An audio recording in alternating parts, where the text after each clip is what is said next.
sometimes massaging kale, just, it's fun. You can just kind of go in and grab it like this. Oh. And so, And it kind of, break it up a little. yeah. I haven't done that before. Teaching me things here. Hey, that's the good thing. Great. It's kind of satisfying too. Playing with your food is like an international cross-age fun thing to do.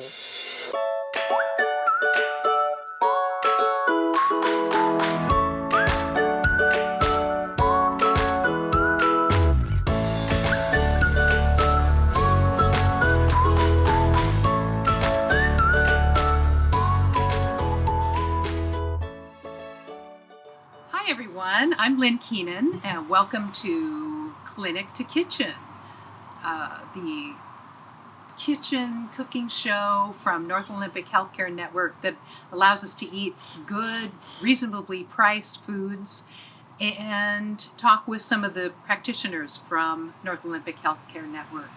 So today I want to introduce you to Dr. Michael Wauters, who is one of our OB providers, family doctors, working with a variety across the age span of our patients.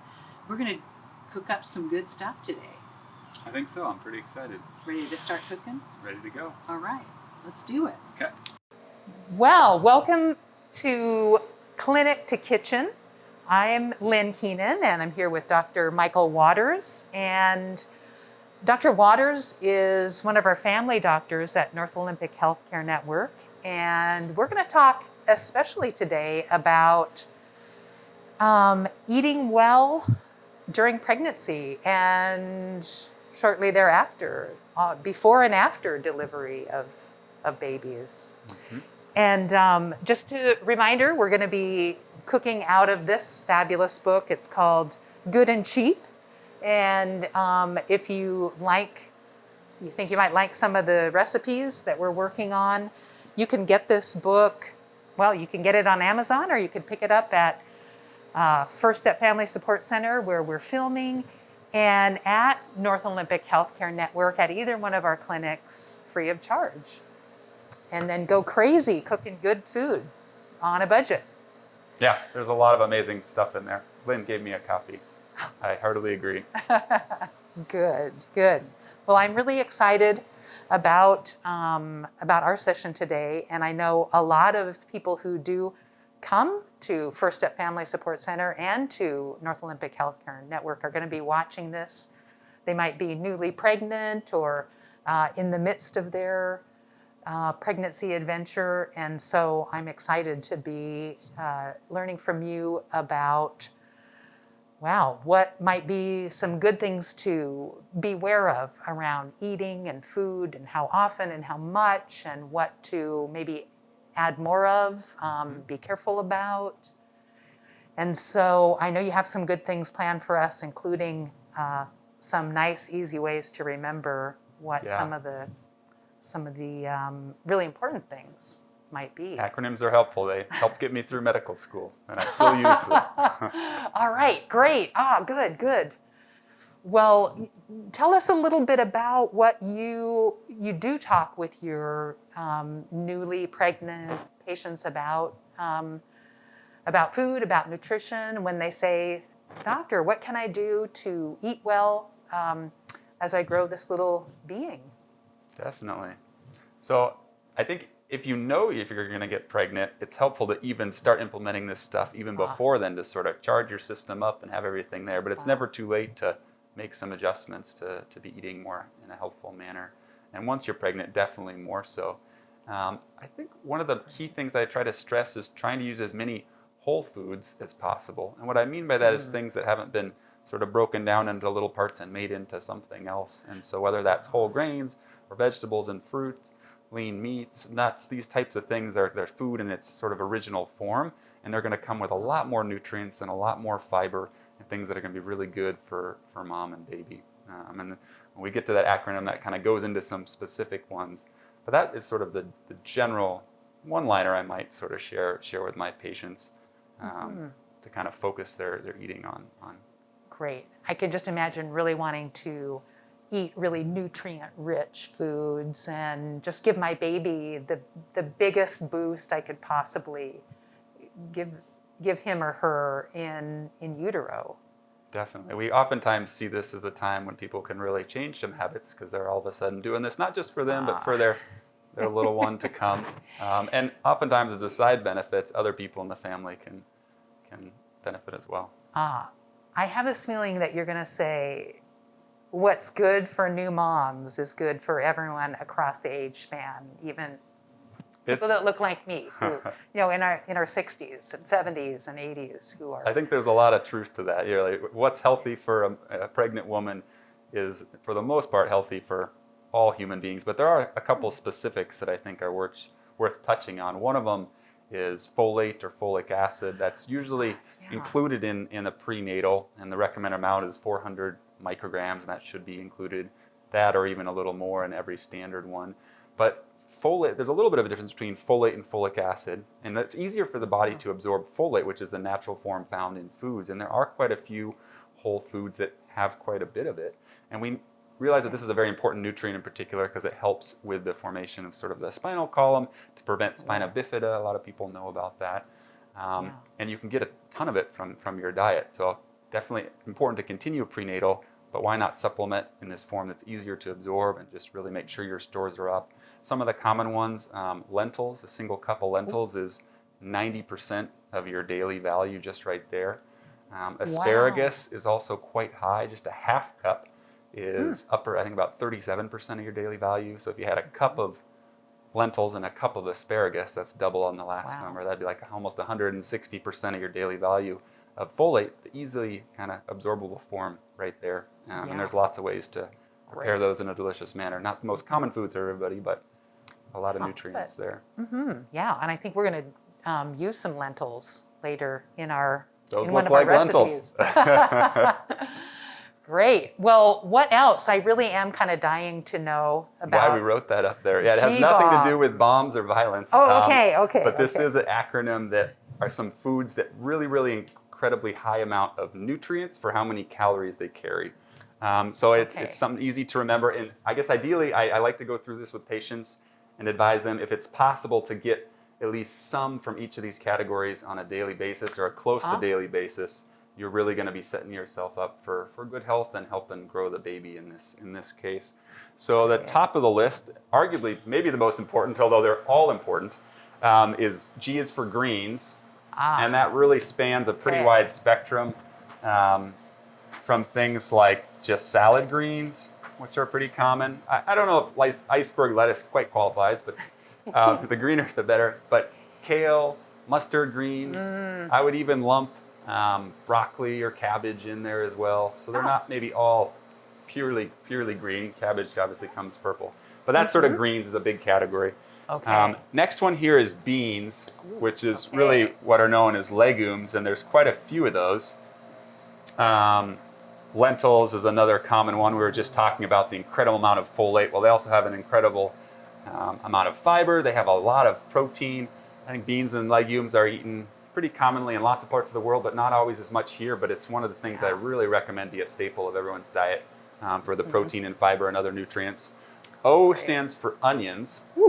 And that's sort of the alum family. So it's onions and garlic and leeks and things of that nature. Some foods maybe people haven't tried, but you can just stick with onions.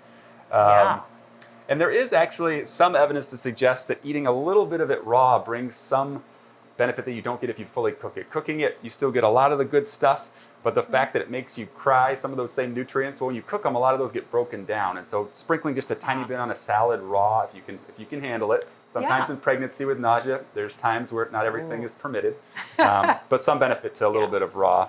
But I'm thinking of those onions that we do often put on a salad, like a green onion. Exactly. That's going to get you fantastic benefits. Yeah, and the green onions aren't quite as sort of powerful.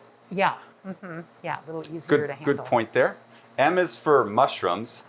And they get their own category. They've got some really unique properties and nutrients to them. They actually have some evidence of sort of some anti-cancer properties, but they carry some things that other groups don't have, and so they make the list kind of on their own.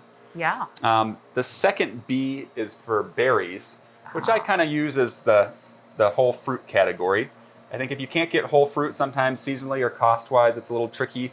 Frozen preserves more of the nutrients than canned usually. Yeah. But fruit in general. And then the berries specifically, if you can get them right now, there's still lots of blackberries out there, but they have decent amount of fiber, just a ton of nutrients, and they're not quite as calorie dense as some of them. For example, a banana is a good one, but a little more calorie dense. This is a ton of nutrients for what's in it.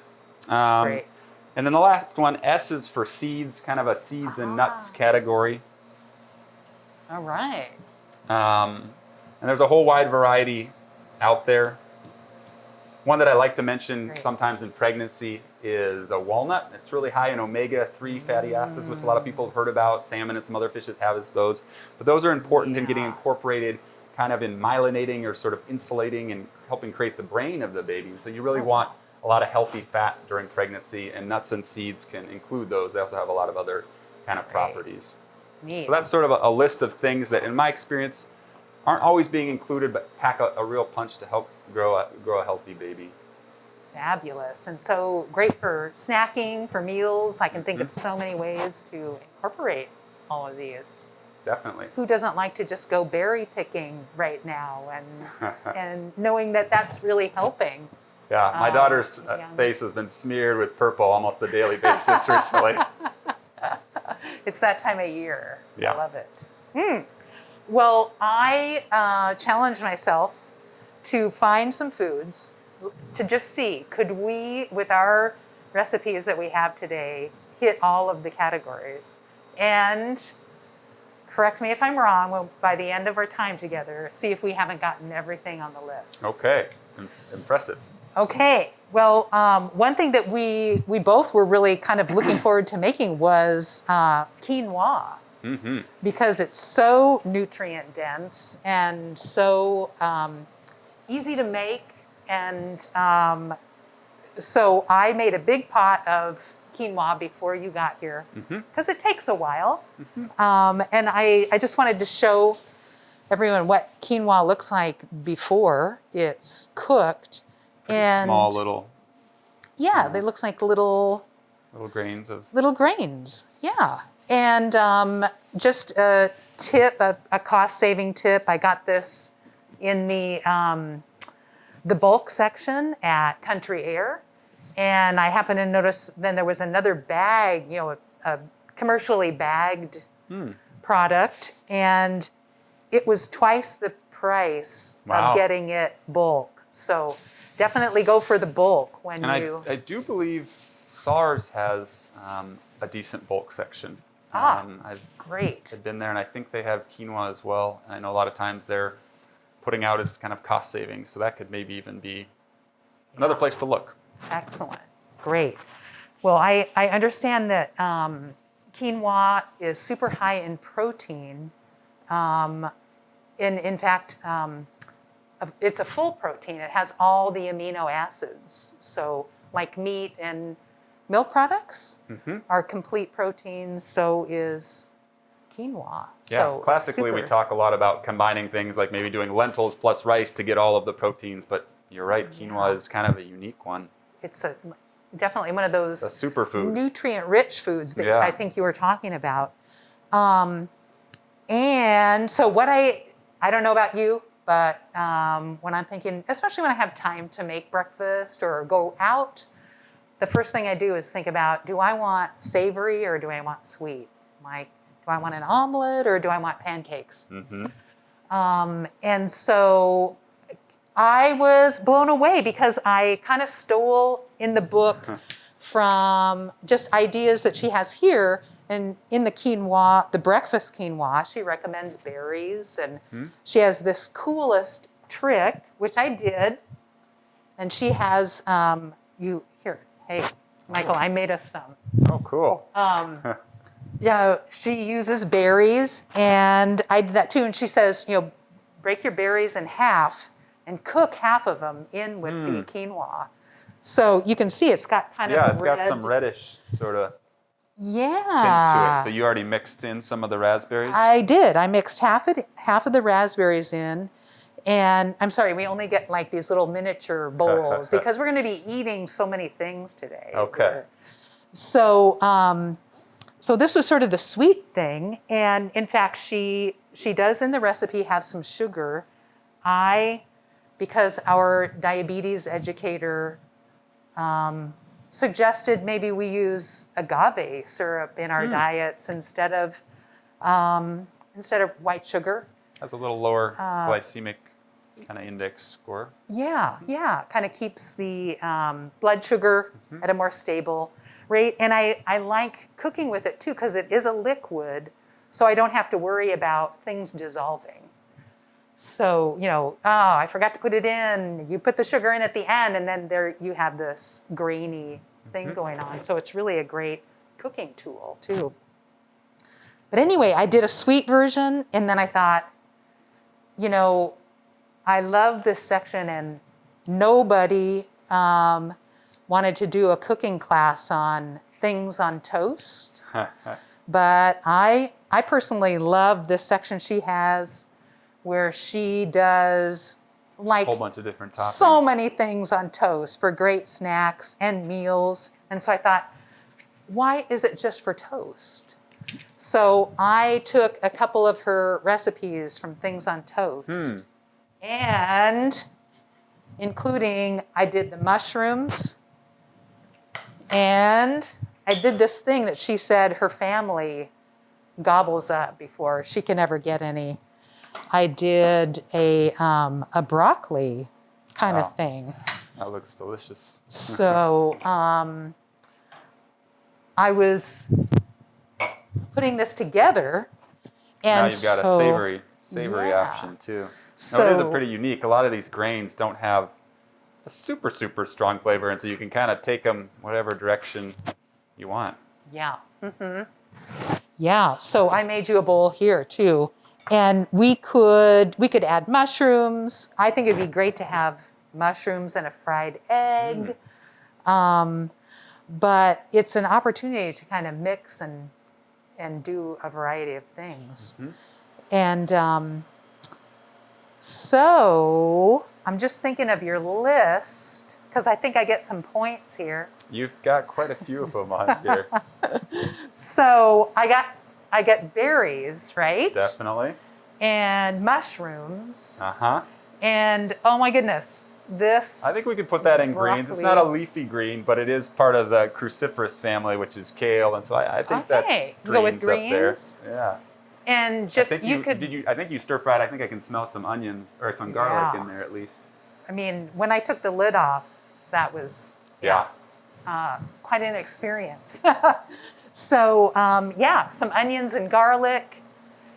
And okay, now I didn't know this until I just did, because I wanted to, I'm going to be spending an hour with a doctor. I wanted to be kind of intelligent about the stuff. And I found out that quinoa is not a grain. You know what it is? What is it? It is a seed. Oh, wow. I knew it had seed. high protein, but I don't think I actually knew that. Yeah. So, that would explain a lot. Yeah. So we could have our nice, lovely, sweet breakfast with it. We could do a very hip and cool grain bowl for lunch or dinner, have some friends over, mix and match your own grain bowl, and be eating really, really well, almost across the G-BOM spectrum. You got them pretty much all there. Great. Good. Now that we've had breakfast. Yes. I love, I have more to do. I have more to add to the list, but I know that people will want to know if there are some foods that pregnant people should stay away from. Anything we shouldn't be eating during pregnancy. There are actually a few specific things to avoid given concerns in pregnancy. And I do like to mention that we have a sort of a newly pregnant or a new OB packet at our clinic that has lots of wonderful information, and it definitely has a lot of information around healthy food choices and a good section on what to avoid. So I'll hit a couple highlights here, but if you are getting OB care with us, make sure to review that in the folder. And I'm sure even if you weren't getting OB care with us, that we'd be happy to get you a copy of it. Yeah. So one of the big ones is that there's a risk of certain bacteria, listeria, other things in uncooked animal products and or unpasteurized. So unpasteurized milk or dairy products, really probably would want to stay away from that in pregnancy. Usually and part of that's because the immune system is downgraded a little bit so that you don't attack the baby, which is important. Oh, yeah. Another one is, anything uncooked meat, uncooked fish, so sushi, that type of thing. Okay. That you'd want to stay away from. Sandwich or deli type meats that have been sitting out for a while, they can start growing and harboring bacteria, so that's a concern as well. So the picnics, that kind of thing, if you where make we have sort of a macaroni salad with eggs that haven't been cooked, that's another one, that type of thing. And just well cooking your eggs and your meat, that should keep you safe, making sure to wash your hands after preparing raw meats and things like that. Okay. The other category I like to touch on is fish, because we oftentimes talk about there's a variety of fish with healthy fats, those types of things, good protein.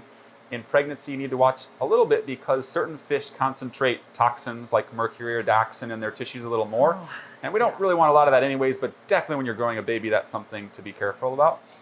So an easy way to think about it, the rule doesn't fully hold, but usually the larger a fish is, means it's been eating smaller fish and gotten very large, has had more time to accumulate these toxins in its tissues. So for example, you would absolutely not want to eat any shark, any swordfish, any of those really large fish. Even some of the tuna can get pretty large, so canned tuna I really wouldn't do more than once a week. And once again, these are all kind of spelled out in our handouts. Great. Salmon, usually just because of where it grows and lives, tends to do pretty well. And so it's sort of in that more okay category. Probably still wouldn't do more than 2 or 3 times a week. Most shellfish, if it's in an otherwise safe area, that does okay. So crab or clams, that kind of thing. And then some of the smaller fish, so like anchovies are, perfectly acceptable. They're smaller and they actually have a lot of good fatty oil in them.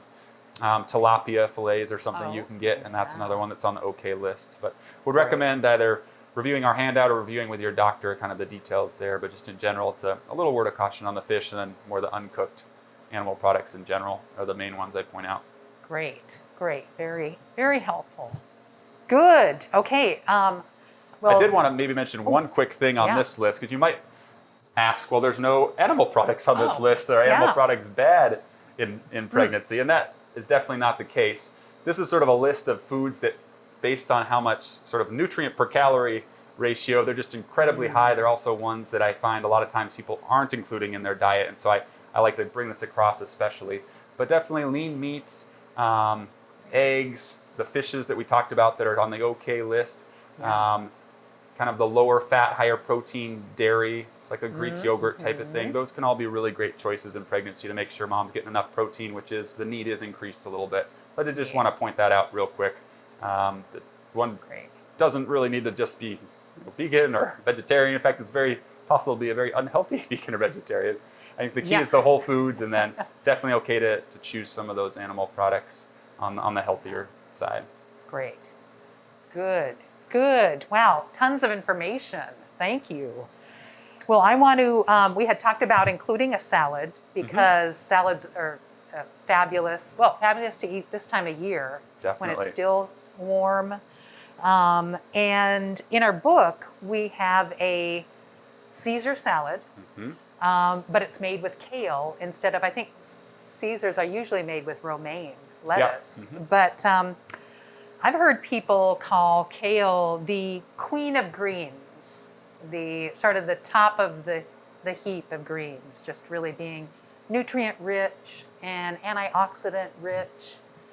And so I know that recipe really stood out. Yeah. No, I would agree with that statement. Kale and a number of the other similar greens are just bursting with nutrients, and some of these they're called almost phytonutrients, things that we're discovering more and more almost on a daily basis, some of these things we didn't realize they had. So sometimes people ask me, can I just skip all that and take a vitamin? And I think there's so many things we haven't even discovered in these foods that we'd be missing out on. So my answer is not really. I'd rather you eat a lot of whole plant foods in addition to everything else. Plus it's so yummy. I mean, it's so... And it can be very delicious. delicious. The food is so good and delicious and part of the joy of life, and cooking is such a fun... How do we go about this salad then? Yeah, as a matter of fact, I was wondering if you would help me. So kale, it is kind of the latest it food, but a lot of people still don't know, what do you do with this? And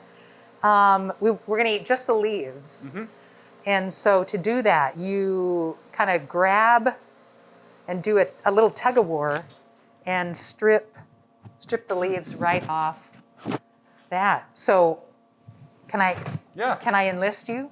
Sure. In this, and I will get some other things Just going. FYI, kale grows very well around here. It's something that we've been growing. We have a very small little garden, but we've been growing a fair bit of it, and the cold, semi-rainy seems to go very well.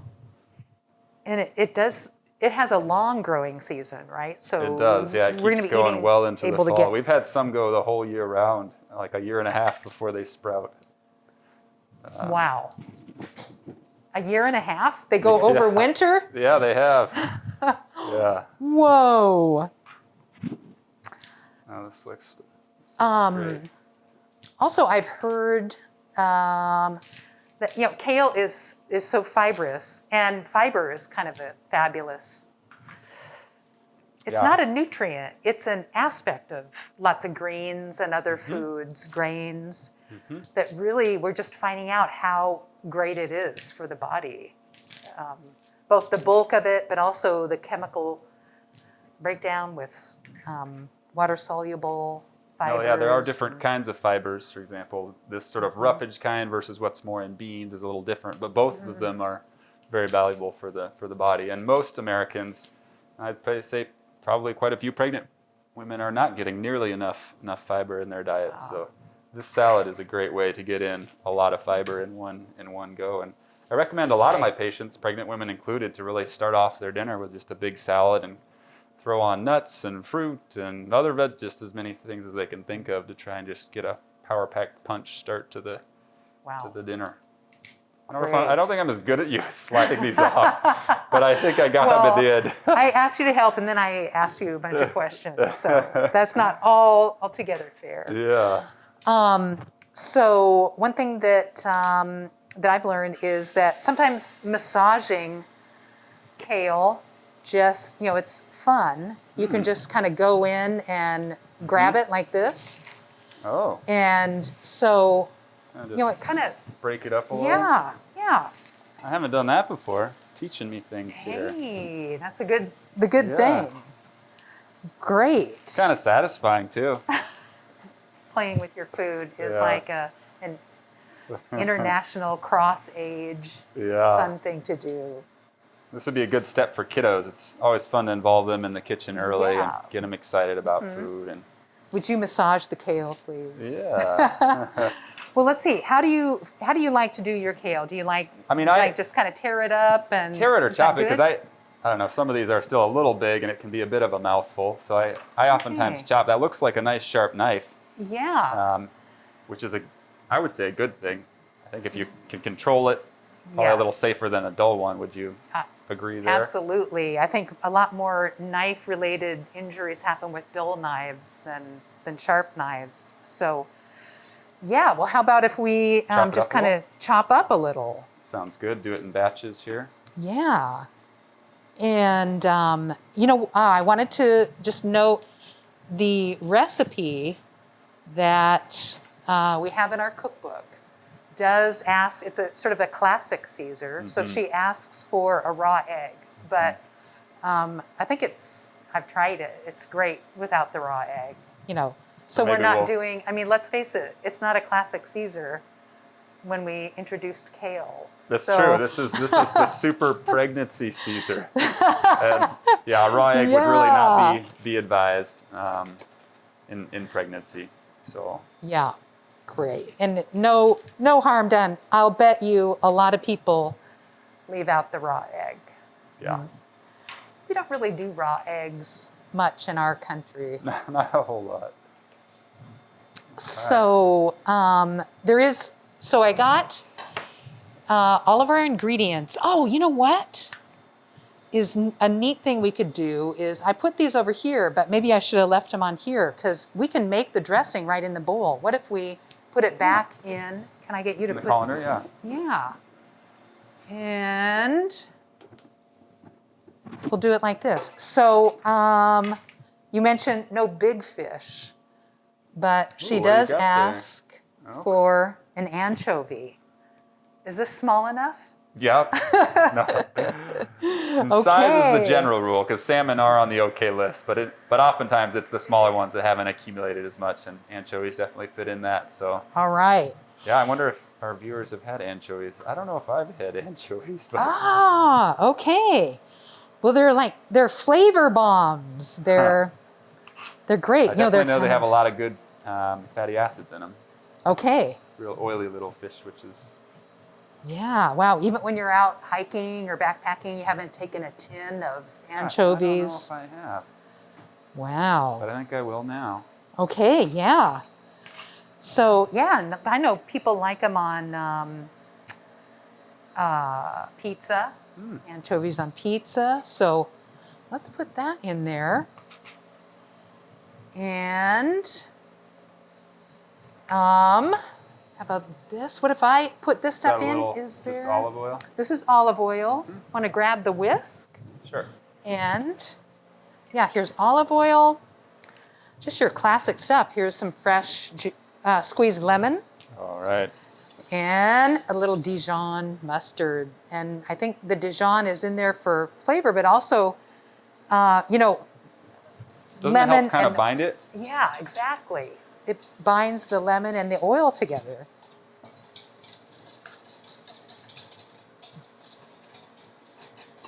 Looking good. Okay.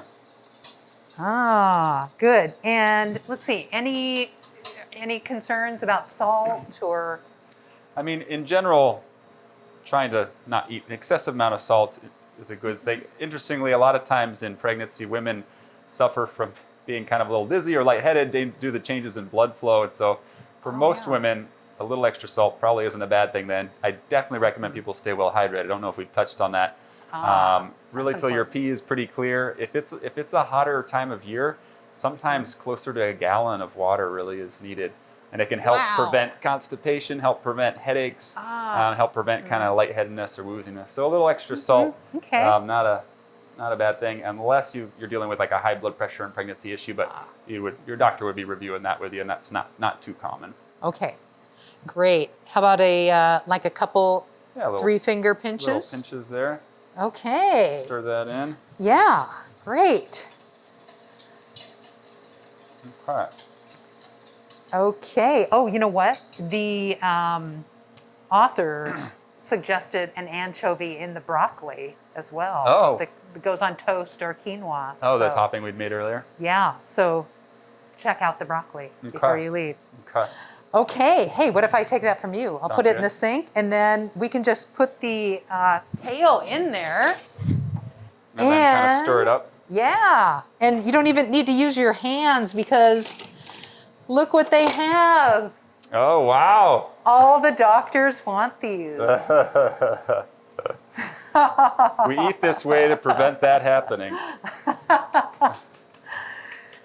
Yeah. Well, will you toss? I will attempt to toss. Here, I'll make sure the bowl doesn't go We away. maximized our kale amount. We did. We did. Which is good. Great. Do your kids like to cook or help you prepare? The older one's food? definitely getting into it. She's very interested and likes to help out. She does like to make desserts more than anything, but with them I always try to just present the health. We call them the strong foods in our house, and we've got to eat our strong foods before we have our fun foods, and she almost always gets there. If she's not hungry, she won't, but wow, I think we got it mixed pretty well there. Great. Uh-oh. Whoops. We got to run away. Escapist. And how about some, again, another classic element of the Caesar is the crouton. And she has a great recipe for croutons, Oh, too. really? So you can make your own. Yeah. What do you think? Does that look Looks pretty good. like about right? And then the other classic element of a Caesar is a little bit of Parmesan. Oh, yeah. So, let's see. I don't know. Want to let me know works? what you think? Ah. Ooh. That does look pretty good. I think you could sell that in a Great. restaurant. I think it looks like something you get in a restaurant. That looks great. Ah, excellent. Okay. And this one really didn't take much time to prepare. No. That's one thing. Salads, it's definitely a little chopping, so a sharp knife helps, but it goes together pretty quick. Yeah. Excellent. Great. Well, one thing she suggests, because I think it's because of that hearty nature of kale, that this particular salad even benefits from a little time in its own dressing. So The lemon softening it up a little bit. yeah, Should we let I it sit think for a little bit? Yeah, let's. And we can move right into our soup, into our dal. Okay. But let's see. Greens. Grab greens. Um, I don't think we got here, but it wouldn't be bad to chop up a few yeah. green onions, or it's not this classic, but a little bit of onions or chives or something, and Yeah. yeah. Great. Okay. I guess we've got a little bit of the fruit category with the lemon, so. Okay. Good. And I did use the Quinoa greens, so That's extra points. yeah, extra Yeah. green points. Okay, let's set that over there. And oh gosh, here I know. Why don't you? I would love to hear a little bit about you, and about the work that you do at North Olympic Healthcare Network, because there's you, and then there are several other doctors who are able to provide OB services, and I think in a very unique way. I mean, I know that people have options for how they will go through pregnancy, what kind of doctor, a doctor, a midwife, what have you, how, lots of things, lots of choices. And I'd be interested to know about why choose a family doctor for going through this stressful time in life, and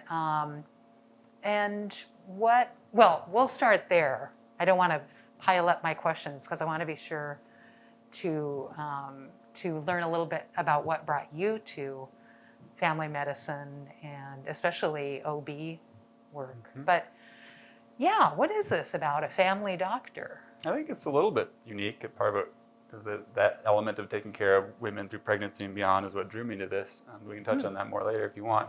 Yeah. And we do have, I think there's 9 of us as physicians, and we also have some resident physicians, so physicians in training, 4 of them, that provide full spectrum care, including care for women in pregnancy.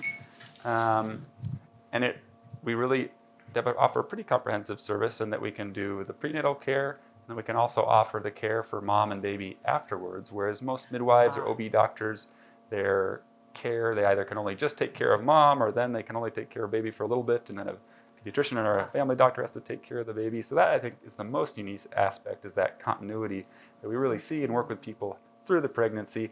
Sometimes, I think, in my personal experience, some of the most meaningful encounters have been where I've been working with a patient before they got pregnant on whatever health things, and then they become pregnant, and we work with them all through that. And then sometimes we get to be there at delivery. We do have sort of a call system, so we're not always the individual doctor there. When we can be, we try to.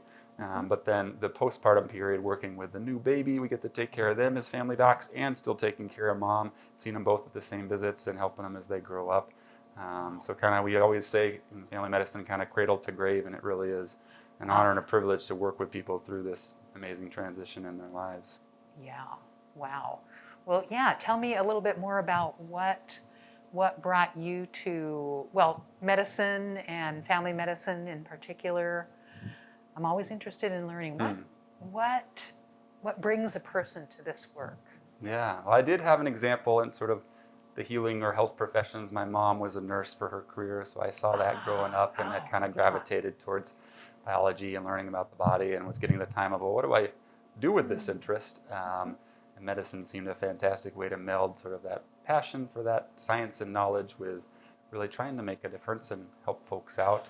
And then the family medicine part of my journey evolved more through medical school, just had a number of mentors and people that I really respected, that I got to experience it a little bit more through them. And then I think, like I touched on, being able to care for such a broad spectrum, really for almost anyone, we also take care of people in the clinic, and then our group does take care of people in the hospital, taking care of folks at the end of life, maybe in terminally ill hospice, and then the next day delivering a baby. So it really Wow. is quite a breadth, and we're not specialists in any areas, but we get to do so much.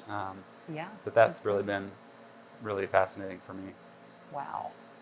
Good stuff. Whoa. Yeah, I'm sure every day at work is a kind of some aspect of a surprise and moments of wonder.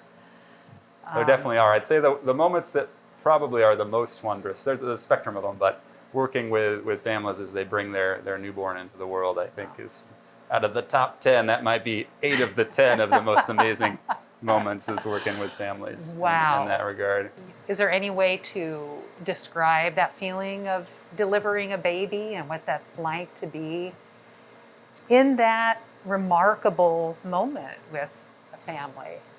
I mean, it's definitely different than the movies, I would say. I mean, to be there is incredibly special. I do have 2 of my own children, and those are probably the 2 most profound experiences of my life.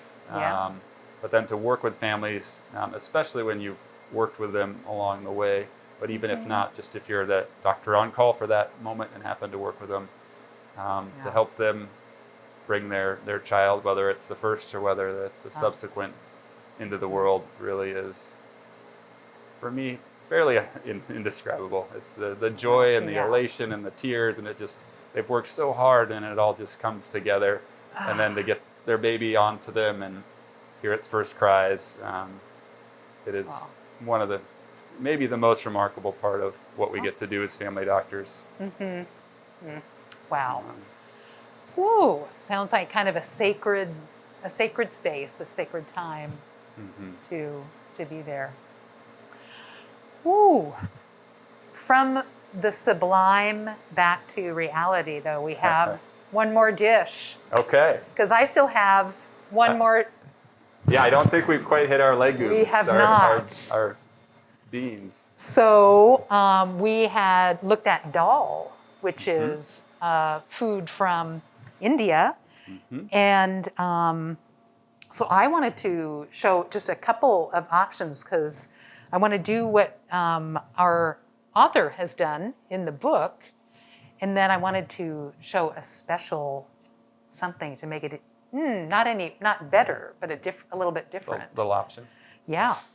And so what I have here is I've made our recipe of the dal up through where she says to add ginger. And I stopped there because I wanted to show everyone something that you taught me. Yeah. When we came together for our practice session, you told me that your mom taught you a really cool way to store ginger and make it readily available. And I'm going to get it right out of the freezer here. Okay. So. And you might say, why the freezer? But I can't remember if my mom was taught this or if she just figured it out. But storing in the freezer definitely helps keep it a lot longer. It won't get kind of soft and mushy or progress to getting rotten. And then when you take it out, since it's so hard, you grab something like that, some kind of a fine grater, and you can just grate it into really small, little kind of almost a powder, little chunks, and that helps disperse it through really, really easily. Great. And I noticed from other times I'd never heard of this, so I've been blessing you and your mother ever since you told me. It is really easy. Once you peel it first, you get that darker, rough skin off. But often if it's not frozen, these little hairs, fibers come off. I know they're not called hairs, but these fibers come off, and then I never know, do I put that in the dish I'm making, or will people think, hey, there's a hair in my soup? So I don't even think I've ever seen the hairs because I grew up, I've only ever done this. You are so lucky. You don't have to wonder. Yeah. Should I say something? So this is so great. Maybe it's great. I can show. These guys are very sharp, though. Just a word of caution to the knuckles. Very efficient at grating it, but watch where your fingers are, as you are doing. Yeah. A lot of respect for graters. But it is really nice to be cooking with a doctor, just in case. Yeah, we could get Anything? you taken care of. Okay, so I wanted to show everyone that. And, we also had a session in our North Olympic Healthcare Network kitchen with our dentists who were talking about, hey, if we really want to discourage people from drinking sugary drinks. So they were talking a lot about adding things to water to make it really tasty. Yeah. And I think this would be a neat thing to Yeah. do. You wouldn't necessarily need to grate it, but if you had a nice put a chunk frozen piece and just put it in a water bottle, I think that'd be really good. Ginger is also a unique ingredient. I'm glad you brought it up here. Something I like to mention in pregnancy because nausea is very common. Yes. And what can you do about that? And early on, if it's usually the first trimester is most common, it can extend. But ginger in its variety of forms can help with that nausea if it's not super intense. And so whether you're just grating it into foods, whether you have a ginger tea or whether you have a ginger chew, there are a variety of forms. But that's sort of my first line recommendation for folks struggling with nausea. Some of the other things is probably eating on the quicker, earlier side of the morning, something small and light, maybe some crackers, a little piece of toast or some banana, nothing too heavy or too fatty, and really probably eating a little more frequent throughout the day, kind of listening to your body. If you're feeling a little of that nausea coming, instead of not eating, probably it would be better to eat a little something, and it can often help kind of stave it off. So ginger, very useful in pregnancy. Wow, great. Good to know.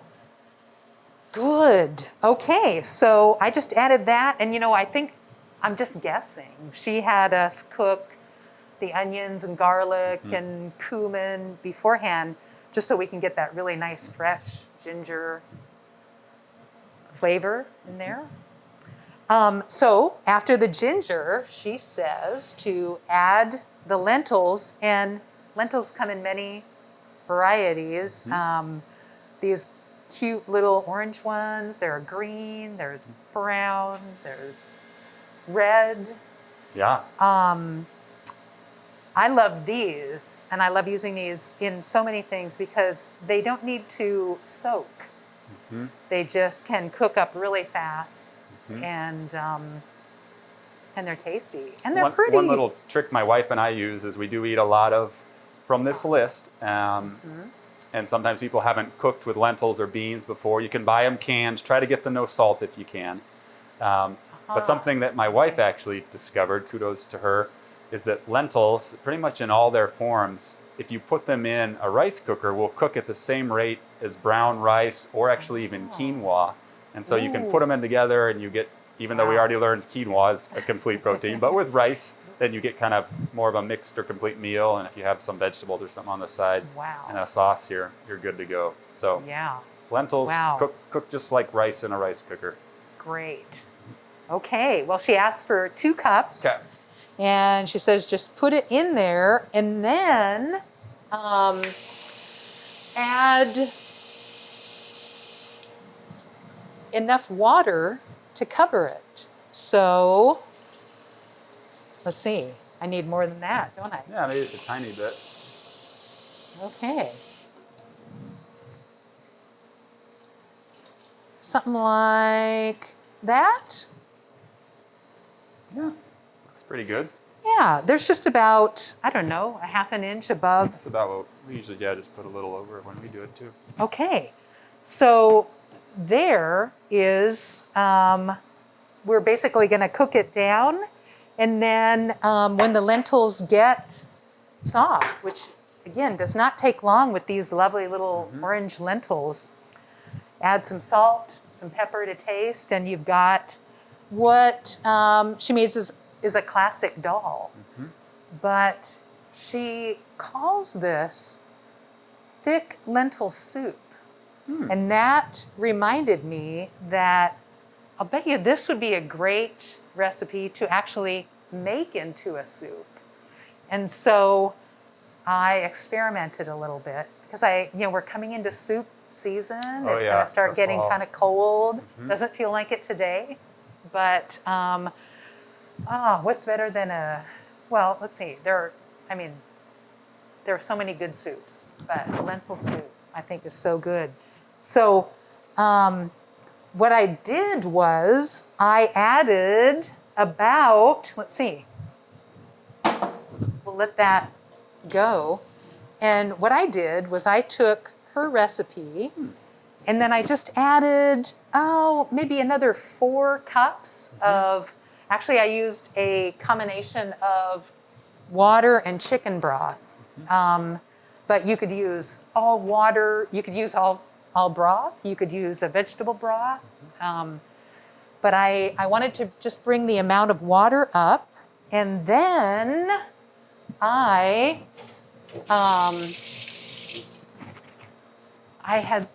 learned a trick from a cook who taught me that, especially with these orange lentils that kind of want to break down pretty easily. They don't keep their nice little disc shape. But in this case, you can use a whisk and go like this, go across instead of, we kind of whisk in this manner. But what we want to do is kind of break up the lentils. We want to do damage. Okay, so back and forth. And so back and forth and really get the lentils to disintegrate a little in there. Yeah, to disintegrate a little. Into the soup.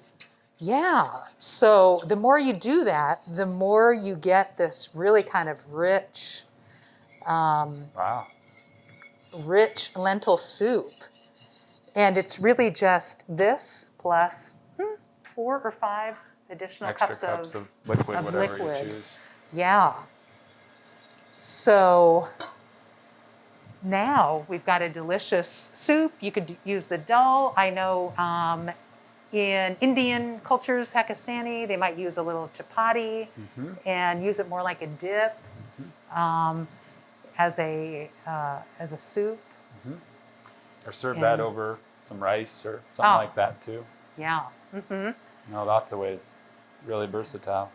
Great. And what a great way to get got our legumes, our beans and legumes, lentils. Because lentils are a legume, right? They are.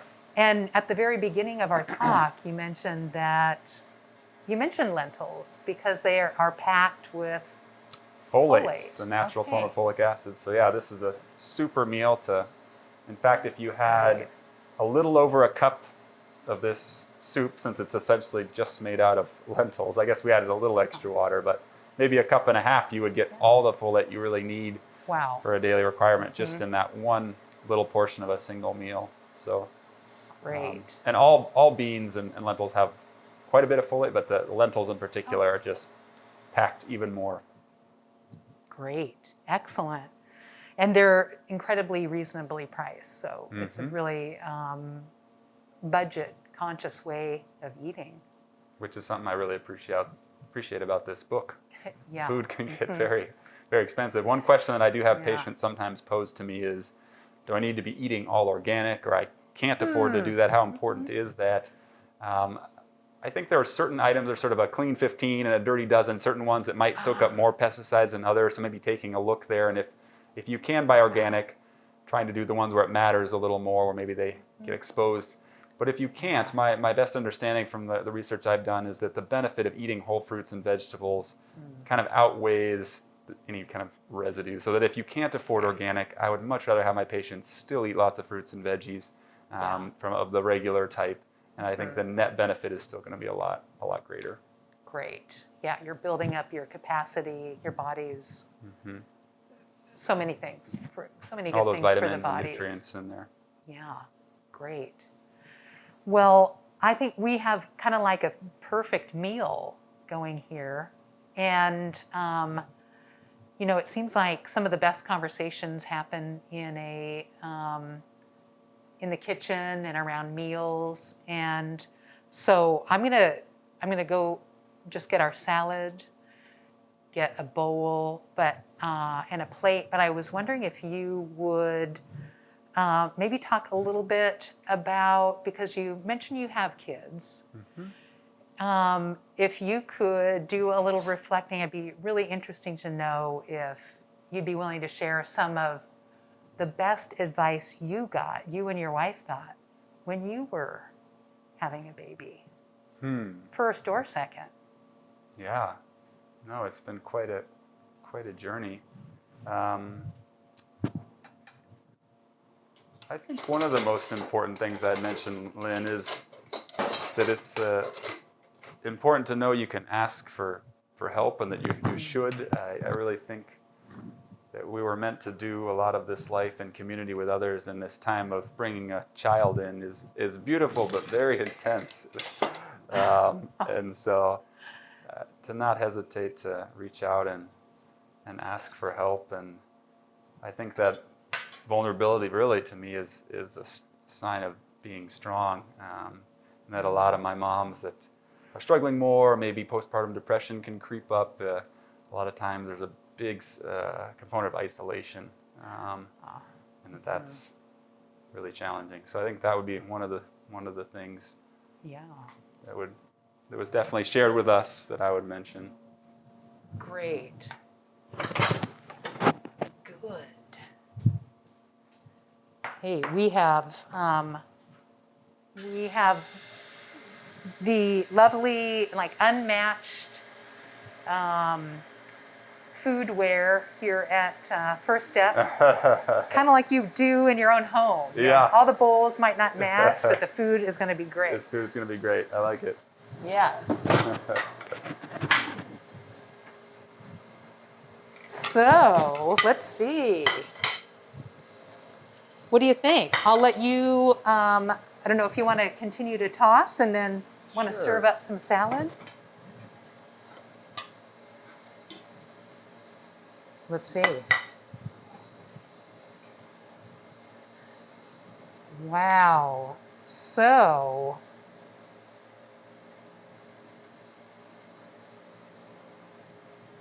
And I can put some onto that other. yeah, I'll take some. You want a crouton there to Oh, make yeah. it symmetric? Thank you. Great. Wow. So what would you think about this as a lunch for your patients? I think this would be fantastic. Definitely soups are an incredible way to throw in so many valuable, nutrients. One of the things interesting especially about soups or cooking in water, is the boiling point. I think it's around 212 degrees. It doesn't get so high as to destroy some of the nutrients, whereas if you're grilling in the oven, which is a tasty way and we all do it, but soups in particular preserve a lot of these nutrients more than other cooking methods. So fantastic. We've got lentils, we've got the greens here. I think we had the garlic and onions, so this encompasses. If we tack on our breakfast, I think we've really hit everything. We are G-bombed We're to the G-bombed. max, aren't we? Well, thank you so much. We will eat off camera, okay? Okay. Thank you so much for... Air high five. Yes, air five. All right, I really appreciate it, enjoyed it, and thank you so much for your generous amount of information. It was a pleasure for me to be here. Thank you, Lynn. All right, thank you.